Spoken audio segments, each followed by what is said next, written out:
Ukraine president Vladimir സെലൻസ്കിക്ക് വീണ്ടും അമേരിക്കയുടെ തിരിച്ചടി. വിദേശ രാജ്യങ്ങൾക്കുള്ള അമേരിക്കൻ സഹായം നിർത്തിവെച്ചതായുള്ള അമേരിക്കൻ പ്രസിഡന്റ് ഡൊണാൾഡ് ട്രംപിന്റെ പ്രഖ്യാപനമാണിപ്പോൾ യുക്രൈനെ പരിതസ്ഥിതിയിലാക്കിയിരിക്കുന്നത്. അധികാരത്തിലേറിയ ട്രംപിന്റെ ആദ്യ നടപടികളുടെ ലക്ഷ്യങ്ങളിലൊന്ന് രാജ്യത്തിന്റെ ചെലവ് കുറയ്ക്കുകയായിരുന്നു. അതിന്റെ ഭാഗമായി അടുത്ത 3 മാസത്തേക്ക് അമേരിക്ക മറ്റ് രാജ്യങ്ങൾക്ക് നൽകുന്ന വിദേശ ഫണ്ടിംഗ് വെട്ടിക്കുറച്ചിരിക്കുകയാണ്. ഇത് ഏറ്റവും കൂടുതൽ പ്രതിസന്ധിയിലാക്കിയിരിക്കുന്നത് യുക്രൈനെയാണ്. ഇനിയുള്ള 90 ദിവസത്തേക്ക് അമേരിക്കയിൽ നിന്നുള്ള ഫണ്ട് ലഭിക്കാത്തതിനെ തുടർന്ന് യുക്രൈനിലെ ഡോക്ടർമാർക്ക് നൽകുന്ന പരിശീലനം തങ്ങൾ നിർത്തിവെച്ചതായാണ് ലാത്വിയ മാധ്യമങ്ങളെ അറിയിച്ചിരിക്കുന്നത്. അമേരിക്കയിൽ നിന്ന് ലഭിക്കുന്ന വിദേശ സഹായത്തിൽ നിന്നാണ് ലാത്വിയയിലെ ക്യാമ്പ് പ്രവർത്തിച്ചിരുന്നത്. ഡോൺബാസിൽ യുദ്ധം ആരംഭിച്ച 2014 മുതലാണ് പരിക്കേറ്റ സൈനികരെ പുനരധിവസിപ്പിക്കുന്നതിനും അവർക്ക് മികച്ച ചികിത്സ നൽകുന്നതിനുമായി ലാത്വിയ ഈ ക്യാമ്പ് സംഘടിപ്പിച്ചിരിക്കുന്നത്. 2014 മുതൽ 187 യുക്രൈൻ ഡോക്ടർമാരെ കൂടുതൽ മെച്ചപ്പെട്ട പരിശീലനത്തിനായി റിസോർട്ട് നഗരമായ ജുർമലയിലെ വൈവാരിയിൽ ലാത്വിയ വിന്യസിപ്പിക്കുകയും ചെയ്തിരുന്നു. യുക്രൈൻ ഡോക്ടർമാരുടെ യാത്രാ താമസ ചെലവുകൾക്കുള്ള പണം കണ്ടെത്തിയിരുന്നത് അമേരിക്കൻ ധനസഹായം ഉപയോഗിച്ചായിരുന്നു. പുറത്തുവരുന്ന റിപ്പോർട്ടുകൾ പ്രകാരം അമേരിക്കയുടെ ധനസഹായം നിലച്ചതോടെ പരിക്കേറ്റ സൈനികർക്ക് മികച്ച ചികിത്സയും ഡോക്ടർമാർക്ക് പരിശീലനവും നൽകുന്ന ഈ പദ്ധതി ലാത്വിയയും താൽക്കാലികമായി നിർത്തിവച്ചിരിക്കുകയാണ്. യുക്രൈൻ്റെ നിലവിലെ സ്ഥിതി വളരെ മോശമാണ്. സഹായത്തിനായി നാറ്റോ രാജ്യങ്ങൾക്ക് മുന്നിൽ കൈ നീട്ടേണ്ട അവസ്ഥയിലാണിപ്പോൾ യുക്രൈൻ. അമേരിക്കയോട് നിർത്തിവച്ചിരിക്കുന്ന സഹായങ്ങൾ നൽകണമെന്ന് യുക്രൈൻ ആവശ്യപ്പെട്ടിട്ടുണ്ട്. ഭൂരിഭാഗം യുക്രൈനിയൻ മാധ്യമങ്ങളും നിലനിന്നു പോകുന്നത് വിദേശ ഗ്രാൻറ്റുകളിലൂടെയാണെന്നാണ് ഇൻസ്റ്റിറ്റ്യൂട്ട് ഓഫ് മാസ് മേധാവി ഒക്സാന റൊമന്യൂക്ക് പറയുന്നത്.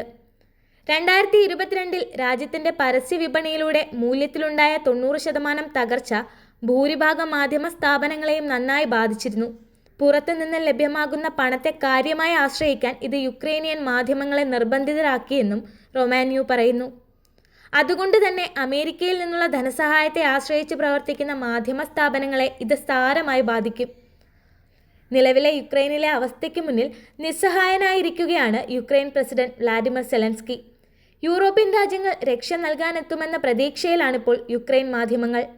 ബൈഡന്റെ ഭരണകാലത്ത് സ്വതന്ത്ര മാധ്യമങ്ങൾ, പത്രപ്രവർത്തകർ, സിവിൽ ആക്ടിവിസ്റ്റുകൾ എന്നിവർക്ക് സഹായമായി $145 മില്യൺ നൽകിയിരുന്നു.